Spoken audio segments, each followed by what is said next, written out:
Hello കൂട്ടുകാരെ, എന്തൊക്കെയുണ്ട് വിശേഷങ്ങൾ? എല്ലാവർക്കും സുഖമെന്ന് കരുതുന്നു. ഞങ്ങൾക്കിവിടെ കുഴപ്പമൊന്നുമില്ല, സുഖമായിട്ട് ഇരിക്കുന്നു. ഇവിടെ കുറച്ച് മഴയൊക്കെയാണ്. അപ്പം മഴയൊക്കെ ആയപ്പോൾ നമ്മുടെ നാട്ടിലത്തെ ചെറിയൊരു നൊസ്റ്റു അടിച്ചു ഗൈസ്. അപ്പോൾ ഞാൻ ഓർത്ത് നമ്മുടെ പണ്ടത്തെ ഒരു ഇലയട ഉണ്ടല്ലോ, നമുക്കാണെങ്കിൽ ഇവിടെ വാഴയില എല്ലാം ഉണ്ട് നമ്മുടെ പറമ്പിൽ. അപ്പോൾ വൈ നോട്ട് ട്രൈ ഇലയട.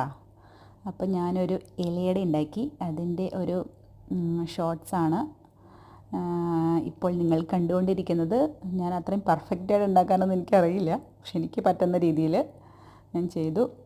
പിള്ളേർക്കൊക്കെ ഇത് ഇഷ്ടമാണ് കേട്ടോ. പെൺപിള്ളേർക്ക് ഇഷ്ടമാണ് ഇത്, ബിക്കോസ് അതിൻ്റെ ആ തേങ്ങയും ശർക്കരയും വെച്ചിട്ടുള്ള സംഭവമുണ്ടല്ലോ, നല്ല മധുരമുള്ളതാണല്ലോ. അപ്പോൾ അതുകൊണ്ട് പിള്ളേർക്ക് ഇഷ്ടമാണ്. അങ്ങനെ ഞങ്ങളെല്ലാവരും കൂടി അത് എൻജോയ് ചെയ്തു ഗൈസ്. അപ്പോൾ താങ്ക് യു.